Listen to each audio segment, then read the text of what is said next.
All right. Let's see. Can everybody hear me? Bridget, how's the sound?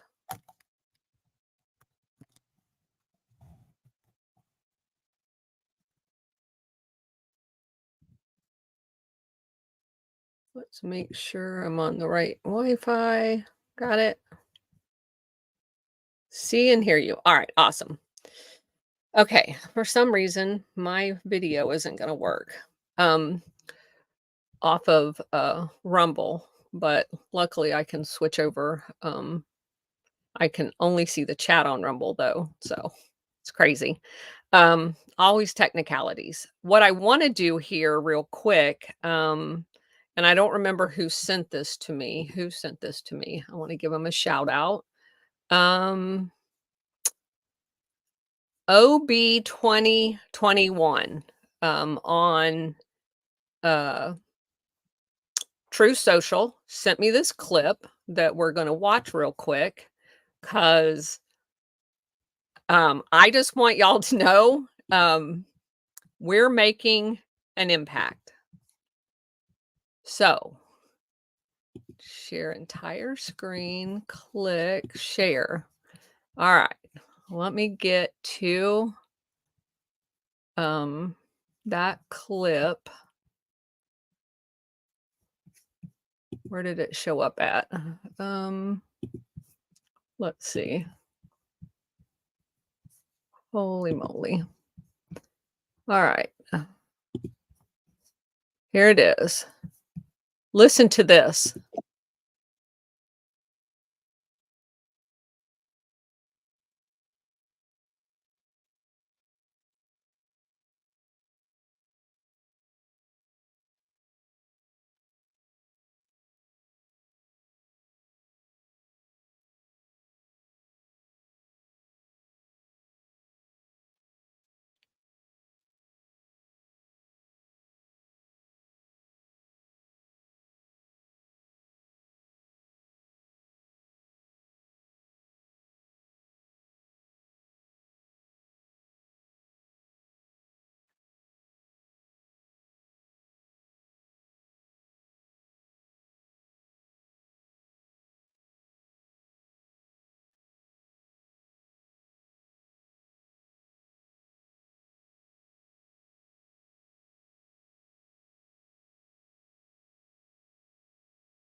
So let me make a distinction here. The goal wasn't ever to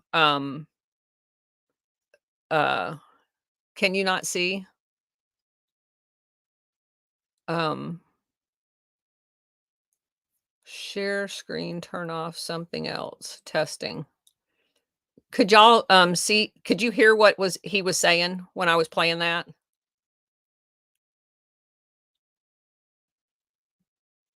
Hello? Could y'all hear what I was saying or what Jack Posbick was saying on the video I was just playing?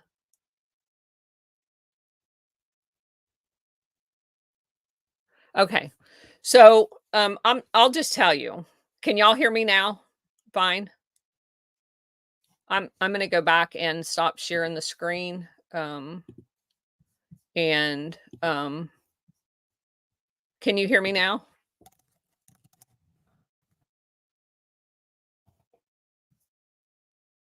Can you hear me now?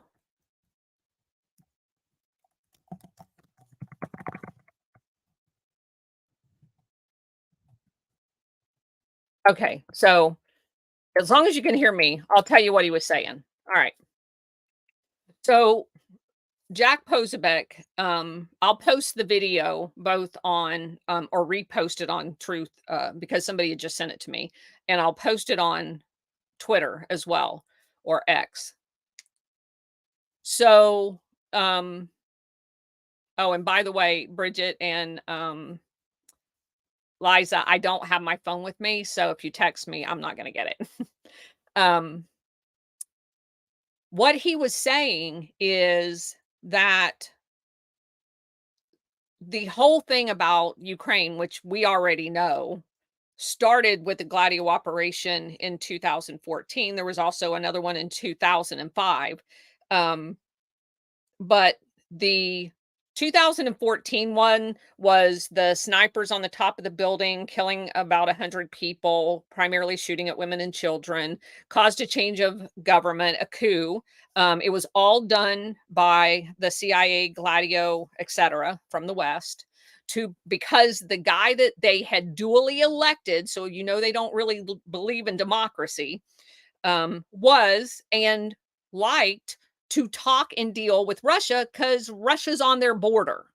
It's in his best interest to work with the people on his border.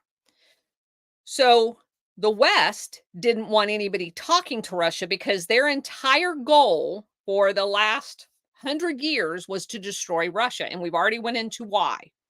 So you're not allowed to talk to Russia, even if they're your neighbor. So they coup the government and they've created instability there and they don't care. They don't care how many people die in the process as long as they get what they want. And in the meantime, they go in just like they were doing in Russia after 1991. They're buying up things penny on the dollar. They created baby factories. They created bioweapons labs, you name it. They've turned Ukraine into this social experiment with digital ID, blah, blah, blah.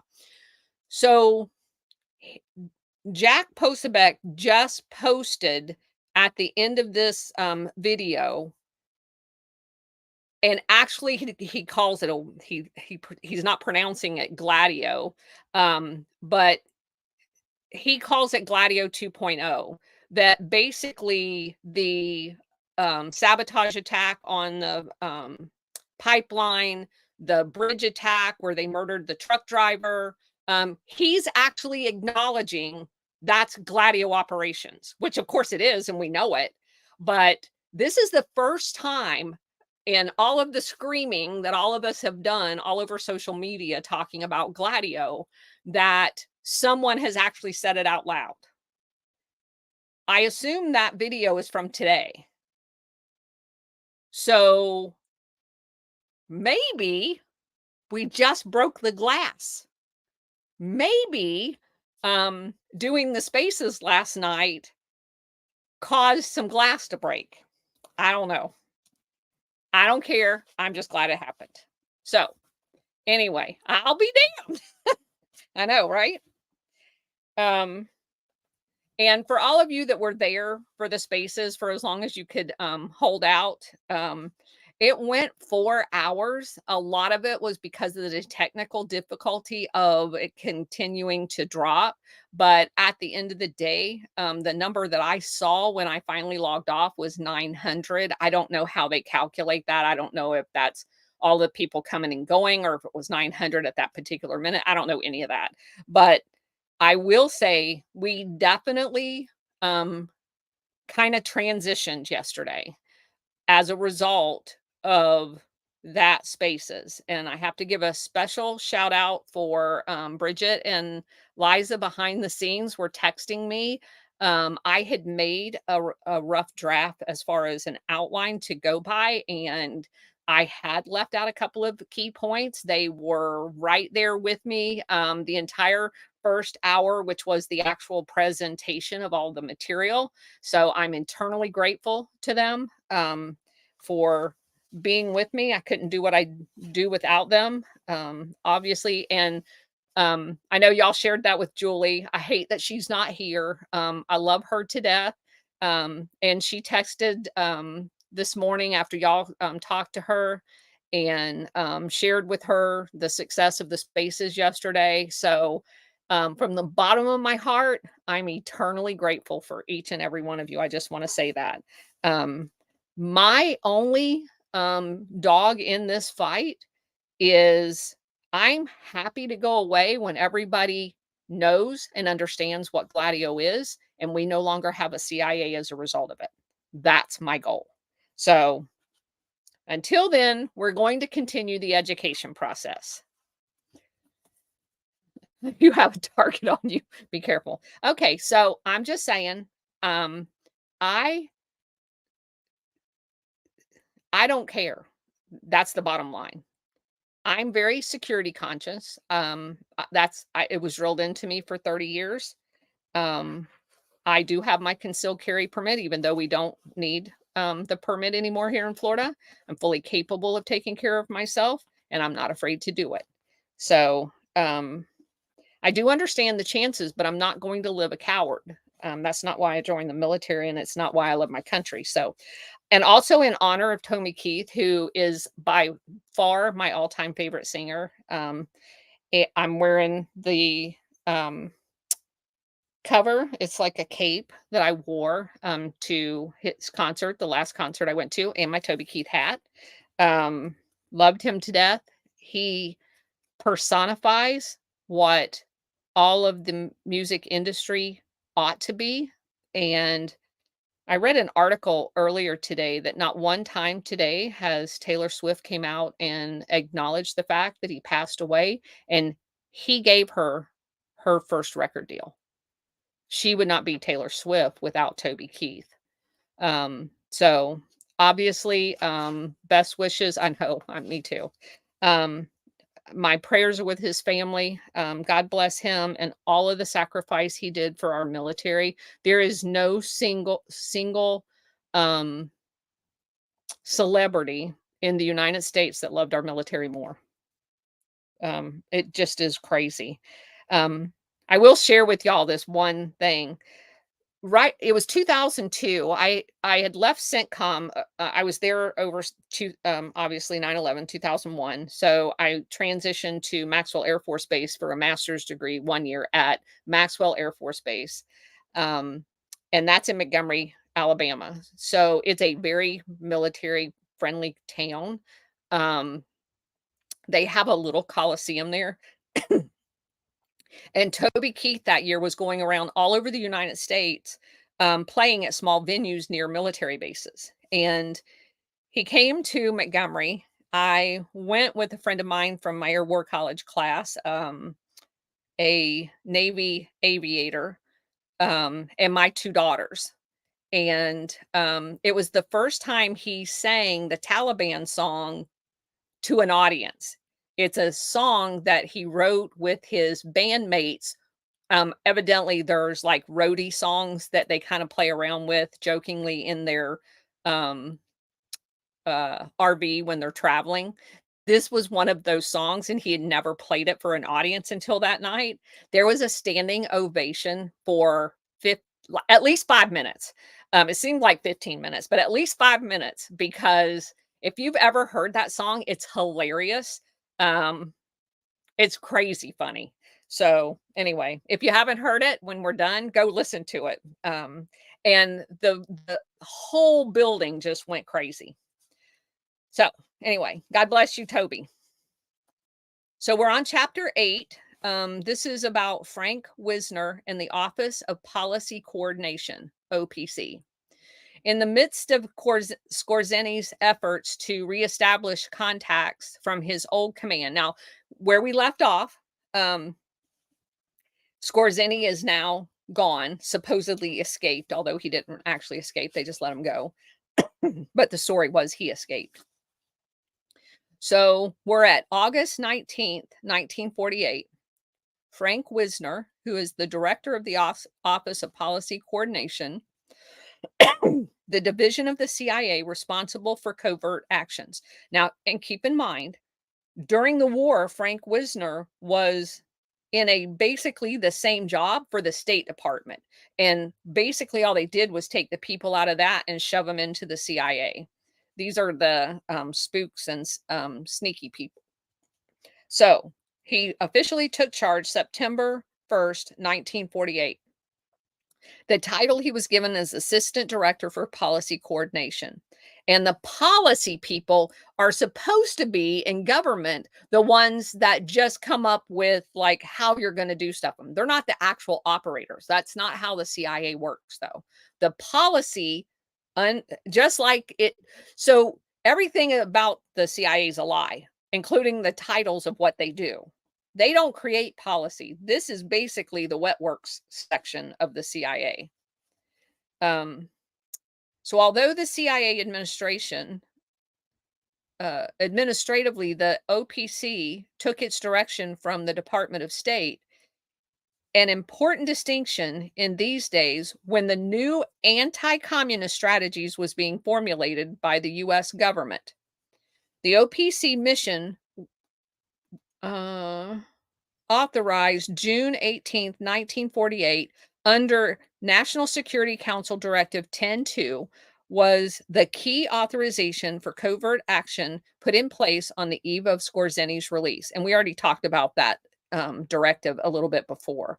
With the creation of OPC, the CIA, only 1 year old at this point, the two main branches was OPC and the Office of Special Operations. The Office of Special Operations, unlike the OPC, was fully under the CIA's control. So basically, what it's saying is this wet works out in the field operation had basically two lines of directives that they would be following. One came from the State Department and one came from the CIA. And the OPC, or excuse me, the Office of, let's see, the OSO, the Office of Special Operations, was directly under the CIA and had nothing to do. They didn't talk to state. So in 1952, the OSO and the OPC would be merged into the Directorate of Plans. So they combine special operations and the policy to create a bigger wet works department, and they're going to be directly under the CIA at this point. Wisner had nearly no oversight from the CIA leadership while they had that dual chain of command, and embarked on highly secretive operations unknown to other sections of the agency. One of his earliest secret additions was Otto Skorzeny. Wisner was specifically tasked with covert psychological and paramilitary operations. Now, Wisner and Dulles is like this. So there's no way he was working with Skorzeny and Dulles not know. I'm just going to clarify that for you. Wisner served under Dulles, and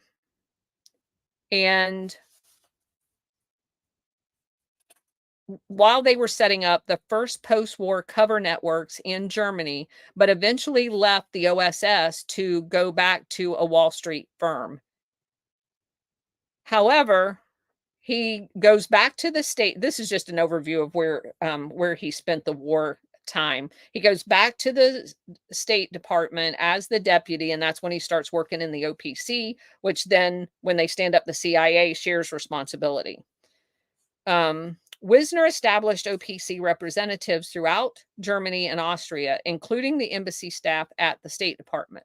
Within a year, it had 300 individuals with a budget of $4 million, which, of course, in 1949 dollars, that's a lot of money. Early OPC cover organizations included the International Refugee Organization, IRO, a front company, and the Economic Cooperation Administration, ECA, another front company.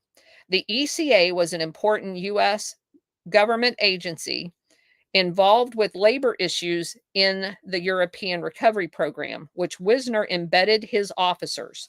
So one of the things that we have to understand by going through these books is these are telling us how our current government operates too. Whether it's USAID or any of the other state departments or Voice of America or any of those things, PBS, there are agents embedded in every single aspect of our government. That's how they operate, and that's how they control the flow of information. Skorzeny's early businesses were established using ECA contracts. So now this is very important. So just like the USAID, and for those of you who don't know how our government operates, I do want to make this crystal clear. Um, Money doesn't actually change hands. When I was a commander and I needed uh, a car, I had a my last job. I had a staff car.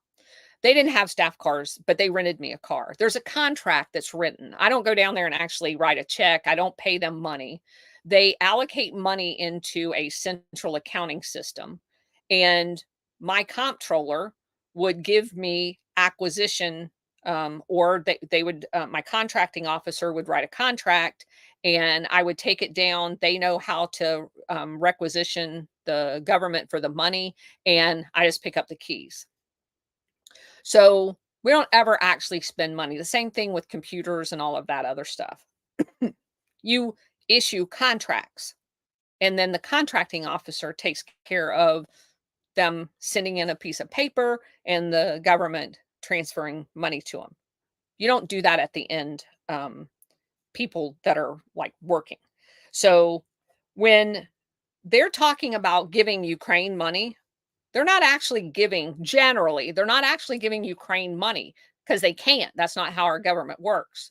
They give a contract to Boeing, and if Boeing makes widgets and widgets are needed to shoot at Russia, then they give a contract to Boeing and Boeing ships the widgets to Ukraine.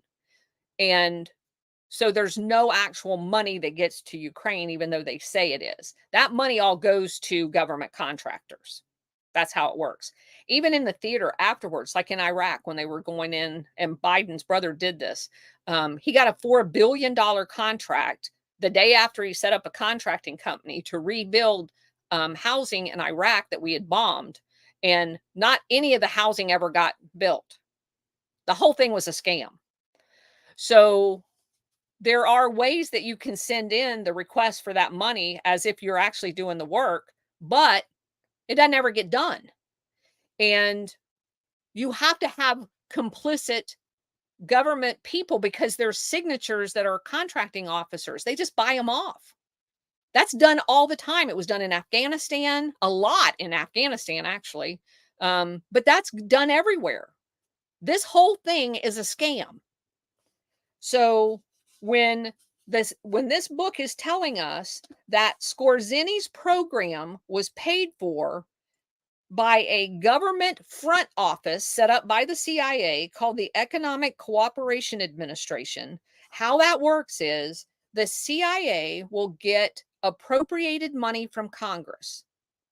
One day it just shows up in your account, boom, you've got $4 million.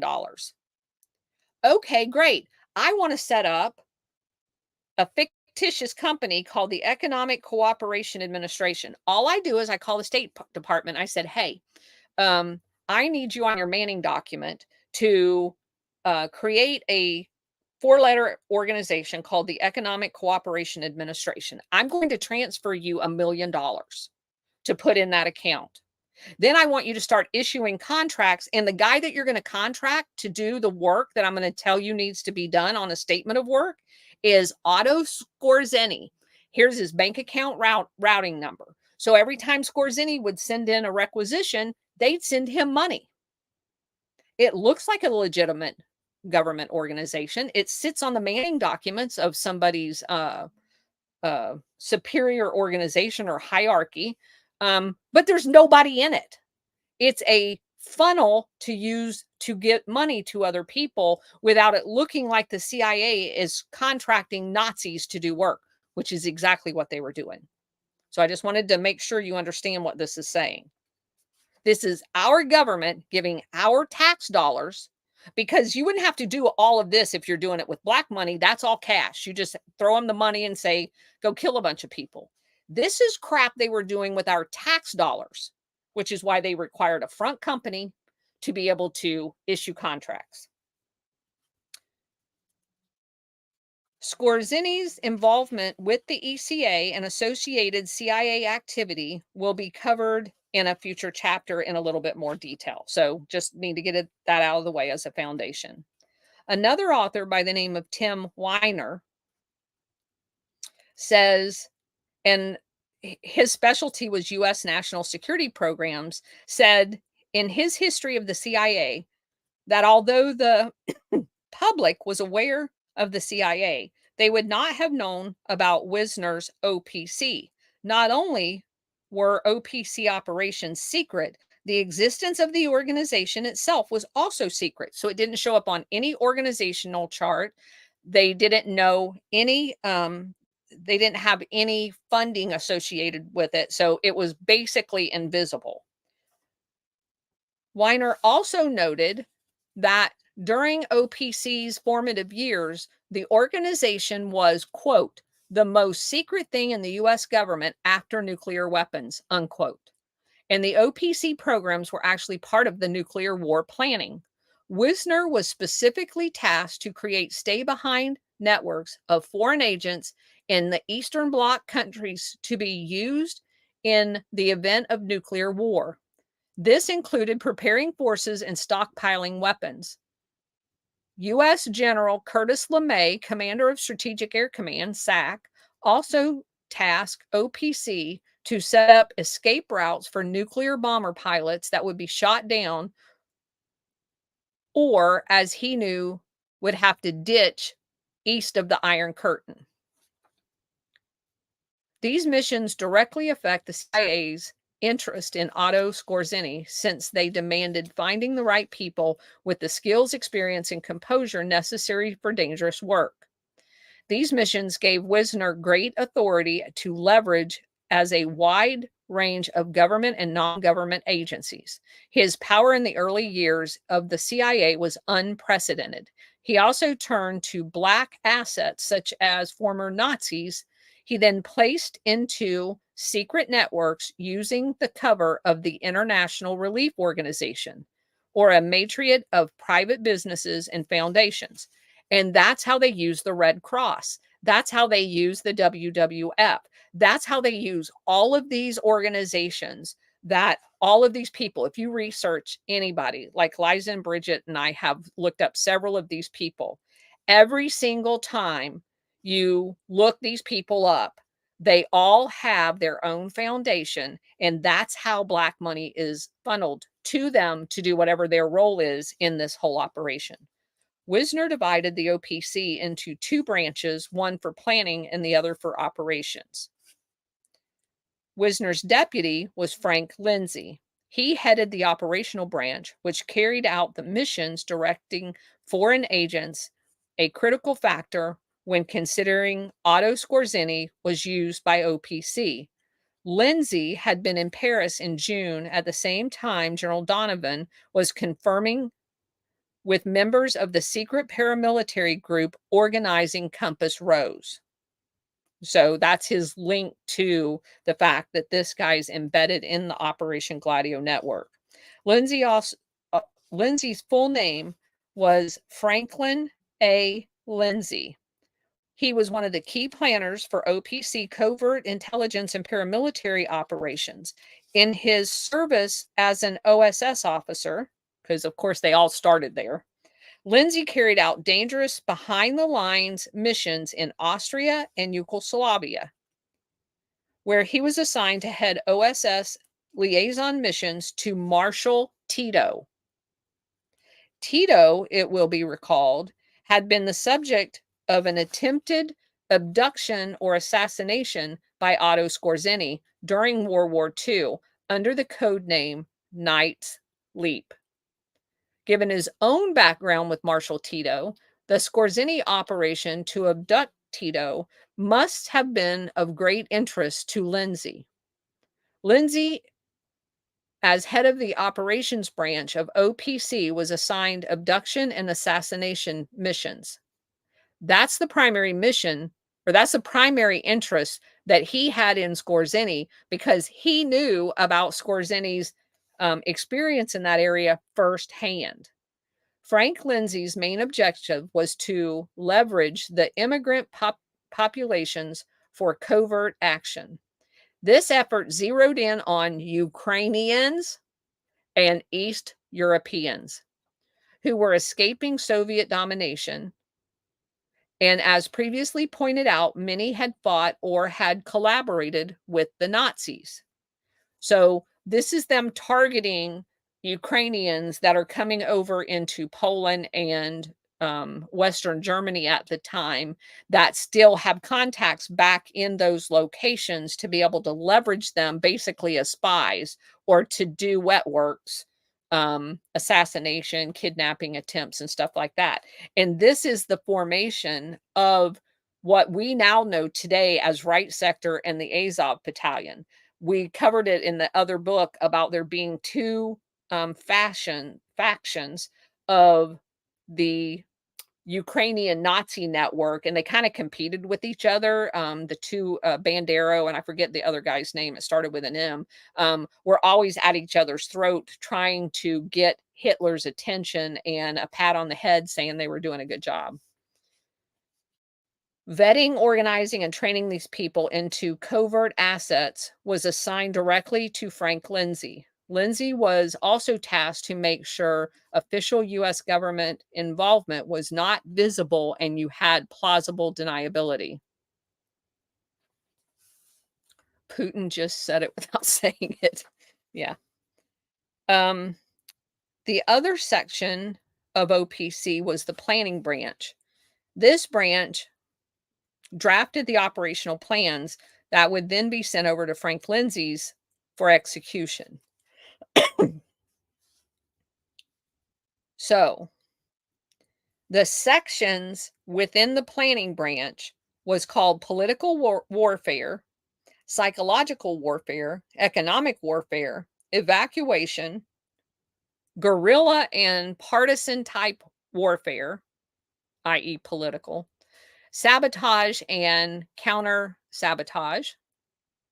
And the last one is called other covert operations, which was everything except for espionage and deception for military operations. So basically, that's your catch all. If it didn't fit in one of the other organizations, it was going to go there. So Wisner's OPC appears to, in a now declassified CIA document covering an interview conducted with Skorzeny at the U.S. Embassy in Spain of 1958. Now, let me point out how important this is. Because in a Vladimir Putin confirms to Tucker that President Biden is not. Oh yeah, I saw that earlier, just before we came on Twitter, that Biden's not really running it. That there's a force behind him. Yeah, that's hilarious. Like we didn't know that already. But it's great having a foreign leader say it.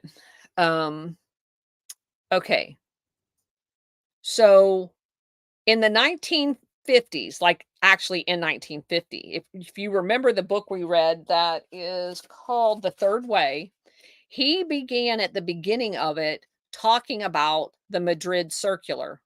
The Madrid Circular was the document that basically told everybody what was coming and the fact that the Nazis did not lose. They basically just changed tactics and went underground, and that by pretending a bunch of them died, they were able to get out of the country and resurrected, integrated in, basically embedded themselves in all of the governments all over to fight another day. And one of the ways they were going to fight another day was with the Gladio program.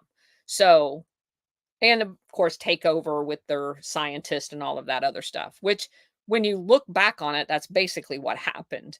So the fact that Skorzeny ends up in Spain and they're having meetings there and all the training gets done in Spain, and that's where everybody's seeking sanctuary when they go out and do their wet works operations, is Spain. That's very important.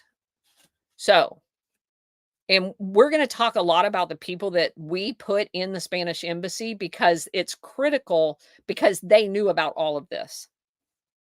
The interview had been requested by the Department of State, which was processing a request by Skorzeny to visit the United States. Skorzeny was asked to describe any contact with U.S. intelligence up to that point. He gave a rather lengthy description of his activities. However, documents in the Skorzeny papers indicate that Skorzeny did not necessarily give the viewer, CIA officer Daniel Wright, who was under diplomatic cover, all of his contacts in the U.S. intelligence from the preceding years. This indicates that Skorzeny was likely dealing with compartmented or separate offices and that he simply was obeying instructions not to reveal other activity. Skorzeny did say points to what he did say points to a very significant meeting with U.S. intelligence shortly after his release that has all of the hallmarks of an OPC operation.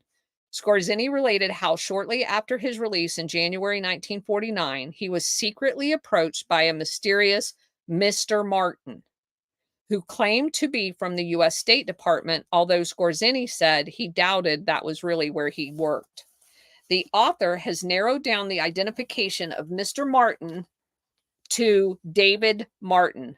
David Martin was the director of the International Relief Organization, the IRO, that fake, one of the two fake organizations that Wisner set up. He was in Germany during this period, and as mentioned above, providing operational cover for Wisner's OPC. Skorzeny had pre-existing IRO links at this time as well. You may recall that Major Robert Bishop, a one-time OSS officer under Frank Wisner, had handled Skorzeny's records during the Nuremberg trial. He was basically the one that was editing out all the bad stuff. He later assumed a senior position working as undercover intelligence operative with the IRO in Italy, which means he was there on behalf of the IRO setting up Italy's Gladio program, because this is the exact same time they were doing that. So the focus was several key topics, and as we shall see, all of them were the exact covert missions assigned to Frank Wisner's planning branches at OPC, including the establishment of an underground system for the return of shot down Western pilots and the organizing of sabotage inside the Soviet bloc. These accurately reflect Frank Wisner's OPC planning branches. For example, PB4 was titled Evacuation, and PB6, these are the different branches that I read off a minute ago, was called Sabotage. So they basically match what Wisner was setting up as the operational capability of his organization, OPC. Another area of discussion at the meeting was contingencies for a Soviet invasion of Germany. Specifically, how to deny the Soviets from capturing German industries and how to evacuate scientists, engineers, and technical personnel. The fact that the evacuation of key personnel was a talking point is critical. The Skorzeny papers contain correlating documentation written after the Martin meeting, specifically referring to plans Skorzeny termed as rescue actions. Basically, they were specially trained commando units that Skorzeny had assembled from his wartime command and contacts that could be sent in to deny areas to extract key personnel and rescue them if the Soviets were to ever try to seize them. The rescue capability to develop Skorzeny's matches the OPC missions precisely and leads to another meeting that occurred at a very near future date. Another meeting of great consequence to Skorzeny was one involving Colonel Boris Pash, P-A-S-H, an Army officer who had been detailed from the military to Wisner's OPC in the fall of 1948. Wisner assigned Pash, who had tremendous credentials in covert warfare, to lead one of his branches that handled war plans, front companies, and covert operations. Colonel Pash's assignment revealed for the first time during testimony during the Senate Select Committee on Government Intelligence in 1976. Now, keep in mind, this is happening in 1948. So 30 years later, at that time, Pash had been called to testify because of comments made to the press by former CIA officer E. Howard Hunt, who claimed that the branch he was in charge of handled assassinations. Hunt, at the time, was serving in federal prison in Florida, jailed for his participation in Watergate. In December 1975, Hunt told the New York Times that the CIA had a small unit set up to arrange for the assassinations of suspected double agents and similar low ranking officials. Hunt went on to claim that the man in charge of the assassination unit was Colonel Boris Pash. Hunt's shocking revelation resulted in Colonel Pash being called to Washington to testify.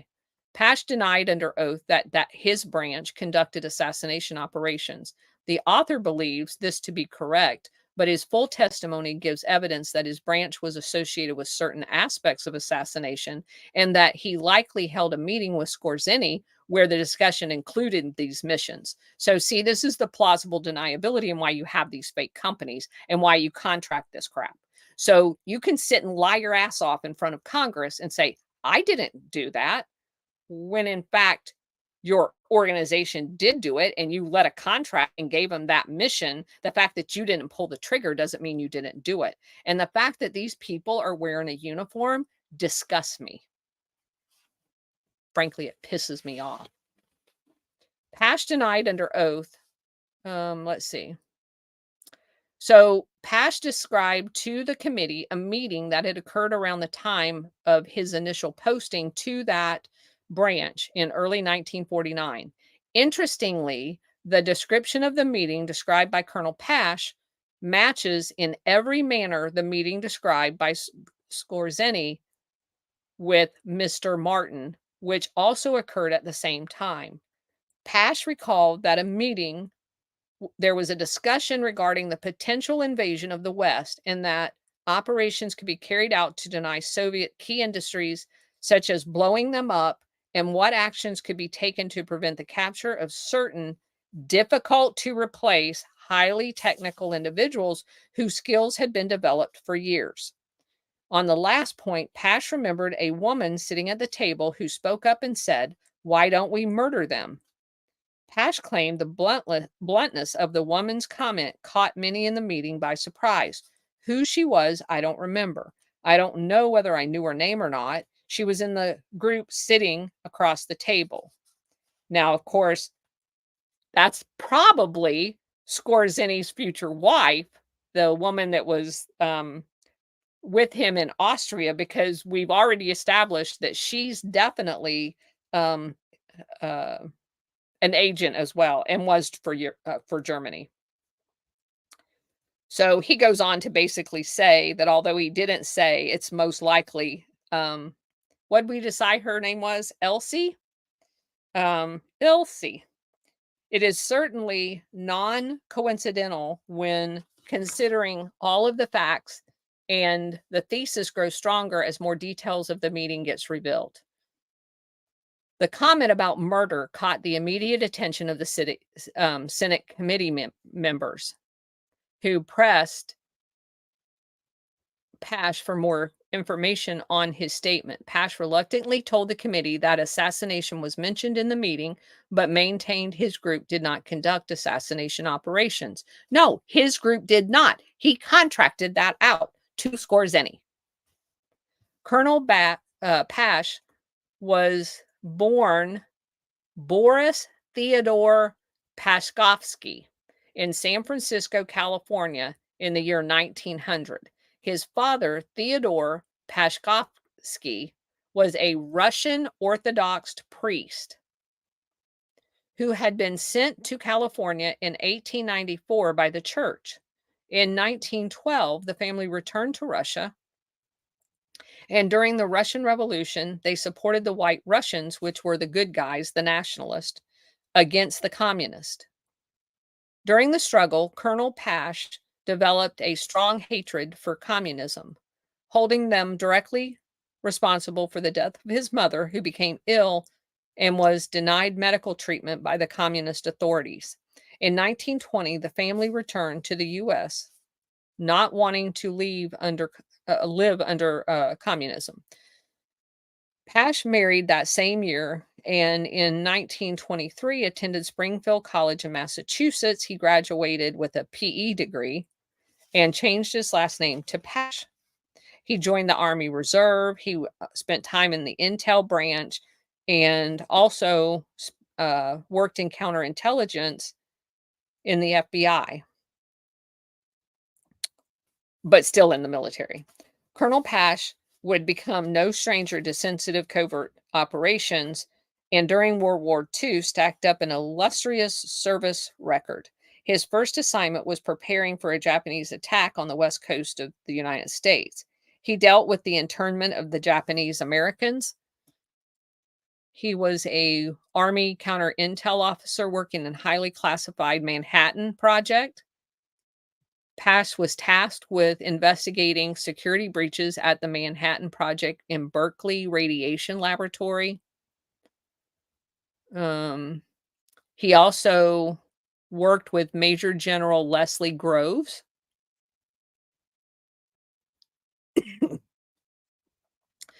And he targeted enemy scientists working on the German atomic program in the United States.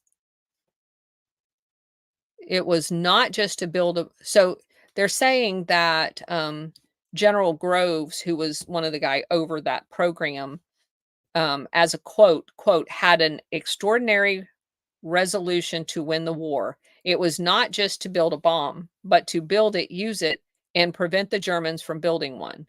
He was equally resolute about all three," unquote, talking about the general. That was their mission. So they obviously were very interested in German atomic scientists. Also, another quote from a General Strong: "The killing of scientific personnel employed would be particularly advantageous." Little bloodthirsty people. Pash identified the greatest threat to the atomic program as Soviet agents attempting to steal classified research. These threats would demand the removal and perhaps liquidation of Soviet agents, double agents, and anyone that they deemed a threat to the project. These agent assassination programs, by their very nature, required finding unique individuals with the character traits and abilities to successfully carry out the exceptionally ruthless but necessary liquidation missions. And the author here notes that that basically was the position that Pash was in for the Manhattan Project. So assassinations wasn't anything new for him. When responding to the Senate committee, Colonel Pash suggested assassination programs may in fact have been mentioned in the charter of the section that he was in charge of, as a result of the influence of former OSS officers who had routinely carried out assassination missions. He said that he had glanced over the OPC charter language concerning assassinations and therefore could not remember specifics or details. He emphatically stated that his section was only involved in planning, more specifically exploring assassination options. He also stated there was a lot of entrepreneurs and adventurers or former OSS operatives that had wild ideas and wild approaches to things. Another officer who was not named, questioned by the Senate committee, holding the title of Director of Operations Planning, or the individual in charge of the supervising of all 7 branches, which would have been Colonel Pash's boss, stated emphatically that Colonel Pasha's was responsible for assassinations and kidnapping, as well as other special operations, and that he had a clear recollection of the written charter of the special operations, and stated that that particular office will be responsible for assassinations, kidnapping, and other such functions from time to time may be given it by higher authority. The same officer also stated that Frank Wisner agreed that Pash should have jurisdiction over assassinations and kidnapping of personages behind the Iron Curtain, not in sympathy with the regime. In regard to assassination, the director clarified that it was a matter of keeping up with the Joneses, pointing out that every other power conducted these operations. So that makes it perfectly fine. Pash stated that any involvement by his office in assassinations would have had to have been originated by the people at the top. Frank Wisner would have been one of those people. The committee that his office was not an operational unit, but a planning group. And see, that's critical because as I just pointed out to you, they hide behind these titles. Um, just because it said planning, eventually when those two offices melded, it's actually still called the plans director, even though they do the actual execution in it. Pash stated that he had received instructions for an assassination operation, that his office would only include the conditions for which the task was done, who would be involved, and who would be involved. The timing, location, and how the mission was carried out did not fall under his office.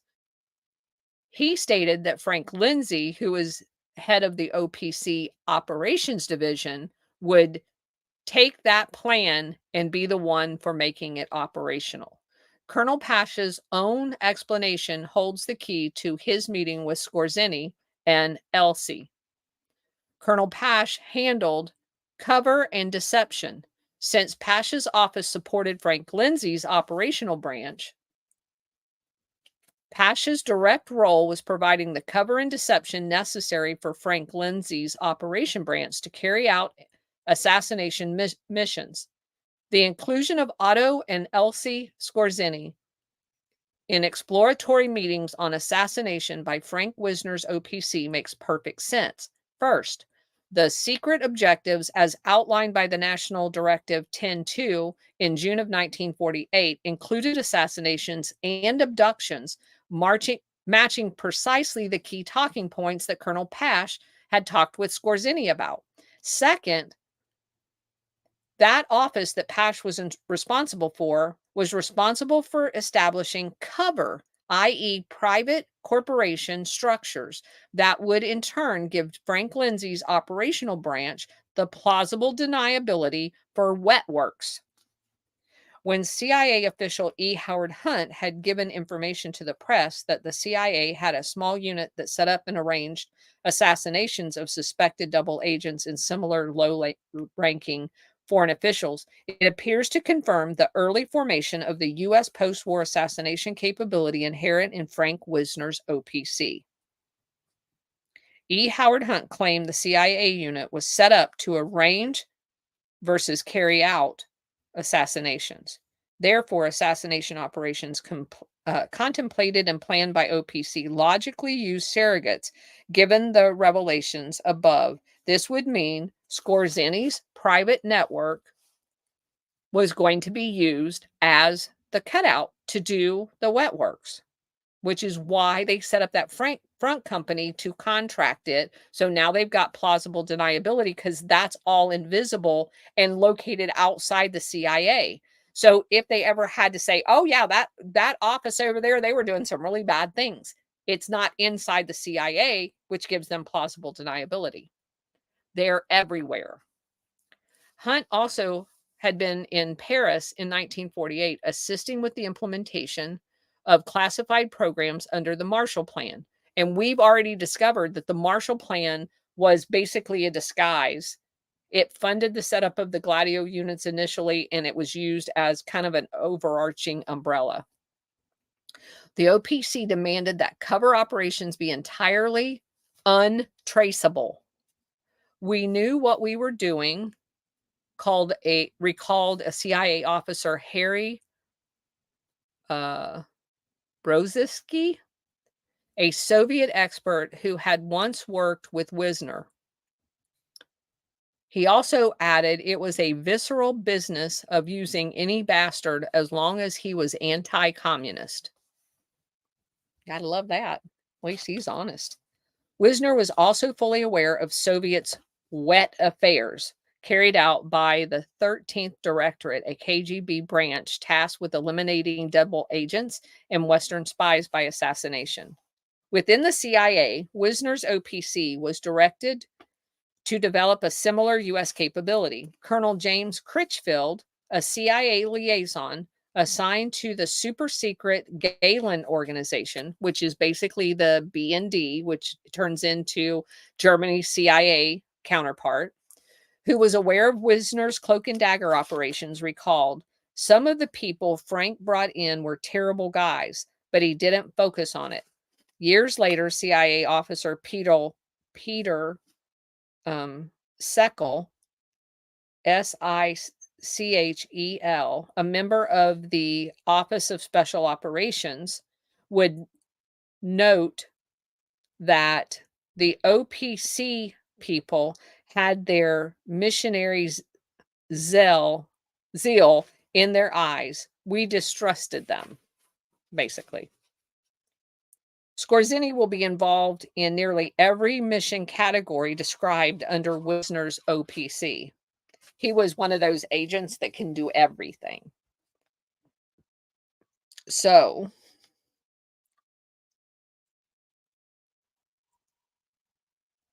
Skorzeny in his memoirs notes his participation in clearing rubble in a town outside of Camp King at the time of his internment and close to his escape. This seemingly insignificant activity is actually linked to a covert assassination operation. I will explain. Clearing rubble in bombed out Germany cities was carried out by German citizens and immigrants that were displaced from what became the Soviet Union. These people formed in special workforce groups called labor service companies. The need for these groups were certainly legitimate, but their formation also created some very interesting dynamics. They basically used many of these people that were brought into the labor service companies because they were displaced immigrants. They had a fear and a hatred of communism, so they made the perfect collaborators with the former Nazis. It is precisely these groups that were targeted for recruitment by Frank Wisner's OPC. It was under the guidance set forth under National Security Act 10-2, National Security Council 10-2, that labor service companies were secretly financed and used as a cover for paramilitary programs involving covert warfare. The secret formation was to serve as a guerrilla unit, basically Gladio units, for a potential war with the Soviet Union. The backgrounds and the use of these labor companies and why they were set up is under evidently there's a book, and I made a note to get this book. I haven't done it yet. Blowback, America's recruitment of Nazis and its destructive impact on our domestic and foreign policy by author Christopher Simpson. In his book, Simpson reveals the U.S. war planning involved in the use of labor companies and their importance to a much bigger strategic nuclear war preparation. And that's an area that we have not gotten into. But it is very relevant to this whole thing. The U.S. intelligence was keenly aware that the Nazis had created similar work brigades of Ukrainian and foreign-born Germans for use during the invasion of Poland and the Baltic states. These Nazi labor service squads also served as hitmen organized into special assassination units. During the war, Skorzeny had established sabotage schools and trained Russian defectors, Ukrainians and Latvians, and others from the Baltic countries. During the latter part of World War II, Skorzeny was involved in setting up stay-behind formations, Gladio, for the Ukrainian underground in a secret program designated as Operation Sunflower. So, Liza, if you'd take a note um, to look up Operation Sunflower, and we'll look into that tomorrow. I made a note that we definitely need to look at that one. After the war, some of the foreigners associated with Skorzeny's schools ended up in the immigration camps and undoubtedly sought work with these special labor companies, i.e., Gladio units. So it's a matter of record during World War II, the Allies were the undisputed masters of covert operations dealing with undergrounds. I don't know that I agree with that because they inherited the Galen underground network. Um, but I find that interesting with the Churchill connection because remember, he's the first one that ever discovered the stay behind units down in the Boer Wars. So I find that very interesting. But obviously, somehow that was communicated to Hitler because Galen had created all of those werewolf units in 1942 as well.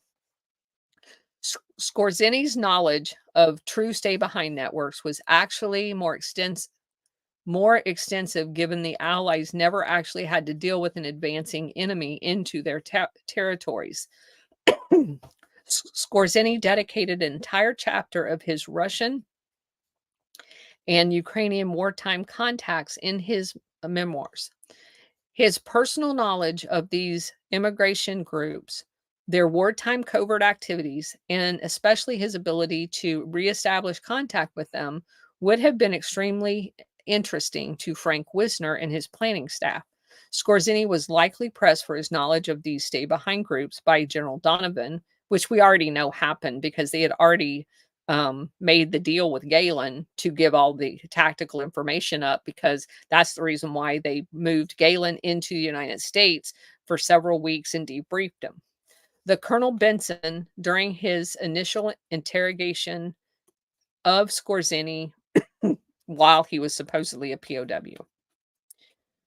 So, we can now determine that Skorzeny's knowledge of the Nazi network secreting the assets and covert paramilitary operation as a principal reason why Skorzeny and his adjutant, Karl Rad, were sent to Camp King in 1947. Skorzeny himself confirmed his connections to the Labor Services Company while in Camp King, and it is not unreasonable to suspect his expertise used in some capacity for the operations involving paramilitary auxiliaries.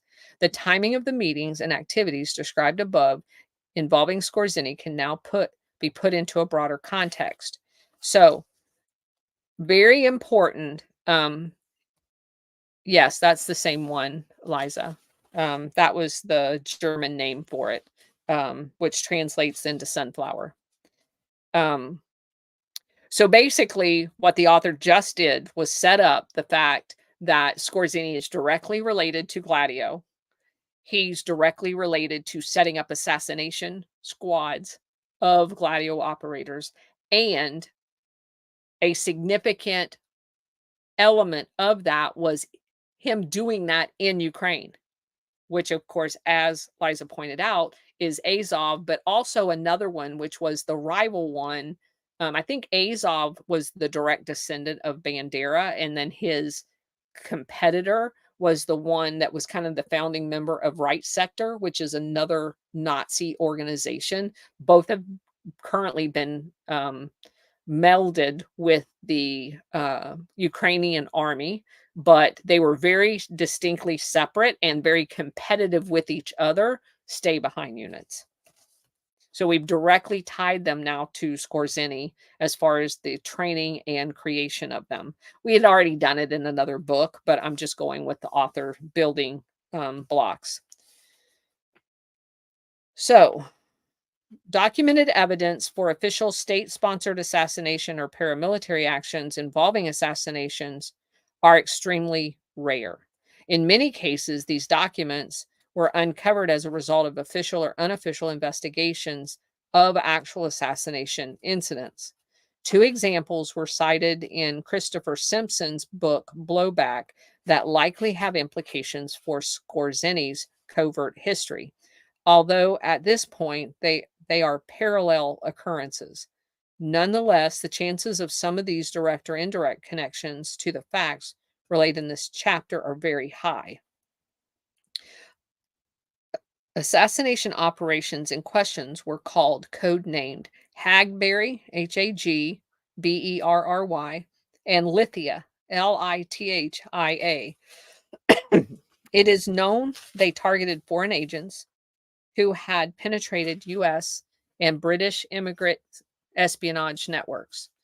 Operation Hagberry was the liquidation of a guy by the name of Chikalov Ring. U.S. intelligence had identified him as a Soviet intelligence operator within the U.S. zone. Operation Lithia was initiated in November of 47 and authorized the liquidation of Kinderman Ring, a large Czechoslovakian espionage net also operating in the American zone. The mission of the operation was to terminate all suspected double agents within the Kinderman Ring. Records also indicate that the operation was directed by an unidentified joint U.S. and British command and control element called Operation Rusty. Operation Rusty was the code name used by Galen organization, but may not be identical. At the same time Operation Lithia went into effect, Otto Skorzeny and his pal Carl Rad were at Camp King being processed by the U.S. intelligence. Both men were allowed a 14-day pass. Remember when we talked about that? They were given a 14-day pass in December, during which they had a number of immigrant meetings and from which they returned to the camp. Later, both men were given passes to clear rubble, associating them with the service labor companies. These companies were under the U.S. Army control, and as covered above were the exact cover used for assassination accounts. So their code name for wet works was clearing rubble. Isn't that convenient? Christopher Simpson's research also revealed an even more violent project known as Operation Ohio. This assassination operation used gangland-style murders. The operators were a squad of Ukrainian ex-Nazis that carried out at least 20 murders in the displaced persons camp in Miltenwald, which was south of Munich. Again, the targets were suspected double agents. The operational cover for Ohio was to attribute the murders to a factional violence among rival right-wing Ukrainian immigration groups. You see how they set that up? They blame other people. Patriot Front. You're right.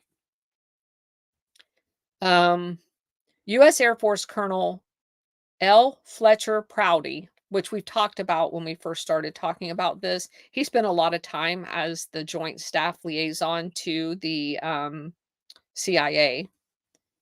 He was involved in the early formation of covert assets in Europe. This is a quote for him. "We kept personnel at several air bases around the world for these types of missions. Some of these were the best commercial hitmen you have ever heard of. They were mechanics, killers. They were Ukrainian mainly, and Eastern Europeans, Greeks, and some Scotsmen. I don't know how the Scotsmen got there, but they were there. None of them were American citizens," unquote. Evidence for Skorzeny's participation in these paramilitary formations also revealed in a report from Colonel Aaron Banks, Counterintel Region 4, from the period of Skorzeny's post-escape and during the time of the operations described above. The nearly illegible declassified document originated from an unidentified individual who came into the Army counter intel to report on information he had on Skorzeny, which probably he didn't know he was on being used by the CIA. The source said he had gotten word from British intel and was aware of the presence and clandestine activities of Skorzeny near Munich, and had been joined by his former pal Karl Rad. Importantly, he stated the two were now working for U.S. intelligence, building a sabotage organization. The use of the term sabotage is another vital clue in unraveling the assassinations.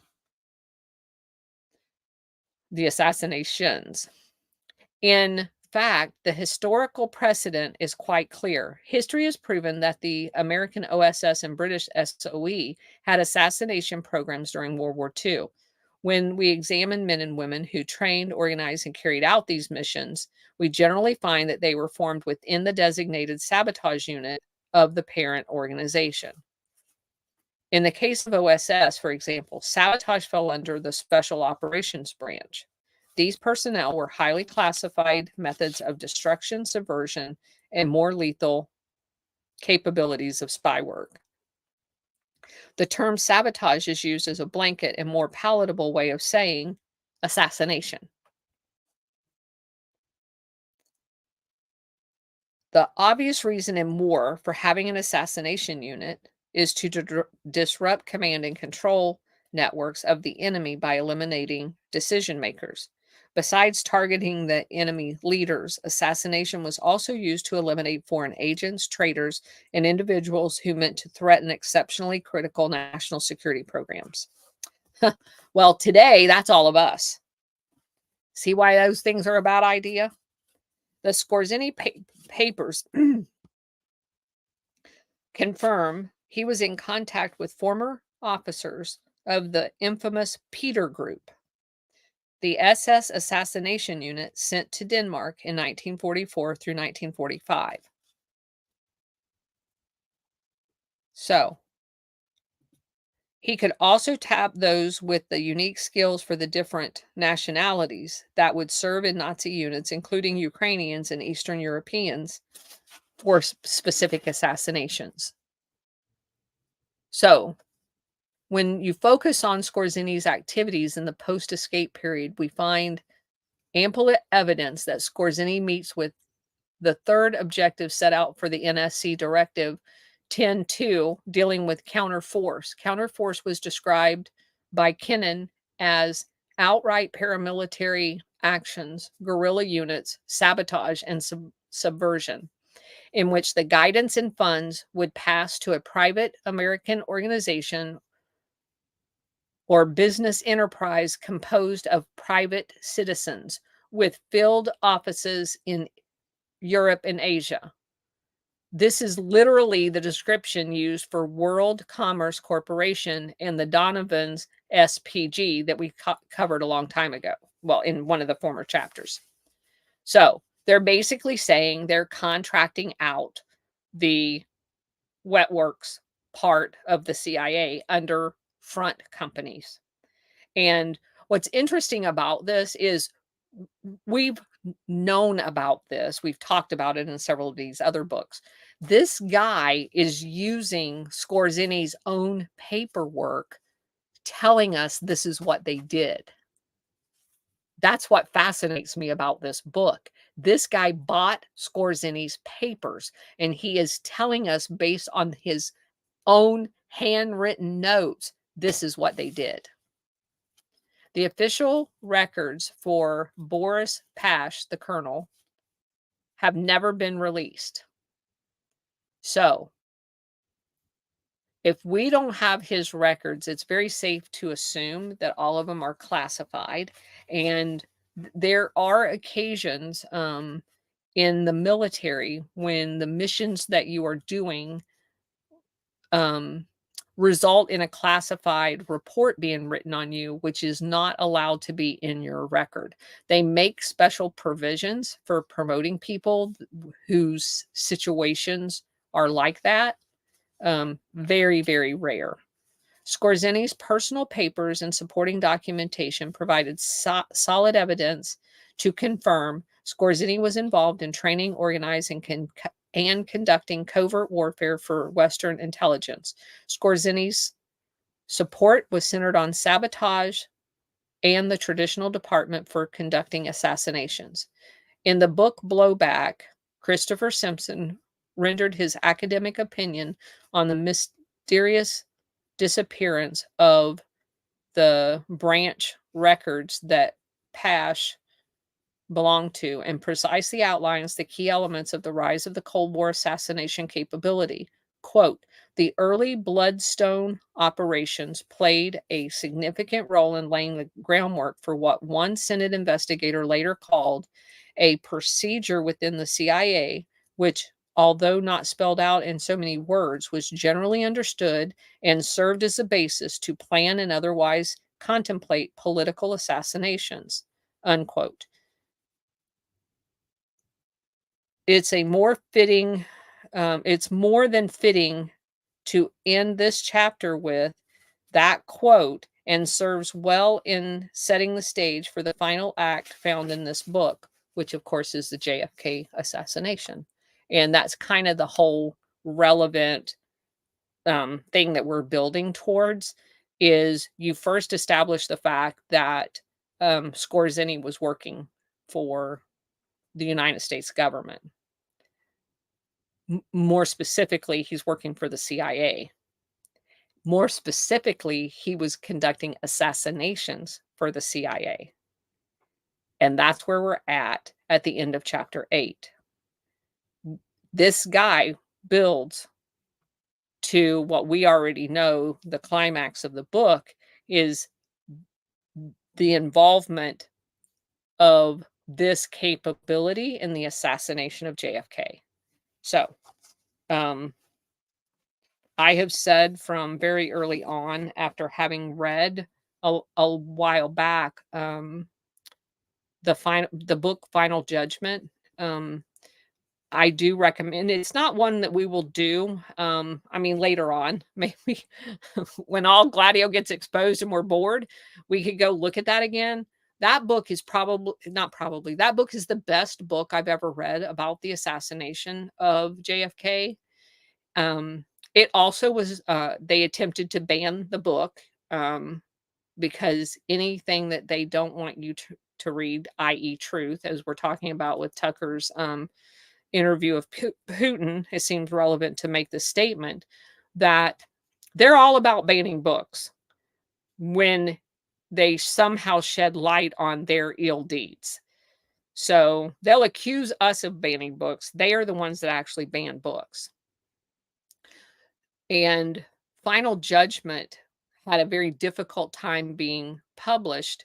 And he actually talks about Clay Shaw. He talks about E. Howard Hunt. He talks about all kinds of, he really brings in everything, all of the discrepancies of the autopsy, everything. Ask questions about all of it. It's just quite an amazing book. But it's very clear that, and we've already discovered the evidence of the OAS officer that was in Dallas the night that it happened. Different books we've read said there were 2 agents here. One was definitely escorted down to the Mexican border by a Dallas police officer. So that's where we're going to end up at the end of the book. So that's all we're going to do tonight. We will do chapter 9 tomorrow. It's called Deadly Intelligence. And I appreciate y'all being here. Make sure you give us a thumbs up and also follow the program if you haven't. We're nearing our 700 follower mark, which is ecstatic. I'll have to make sure I send Julie a text. She'd be so tickled. I remember when she was cheerleading to get us over 400. That's so funny. But anyway, I really appreciate y'all being here and the support for this and learning all of this enlightening information. And what I can't get over, and thank you for whoever sent that to me on Truth Social, is that we've been here for months talking about Operation Gladio and then had a big podcaster actually mention it the day after we get our biggest showing ever on a Spaces yesterday. So that's very exciting news. Thank you for being here to share it with us. And I will see you Thursday night. Thanks all for being here.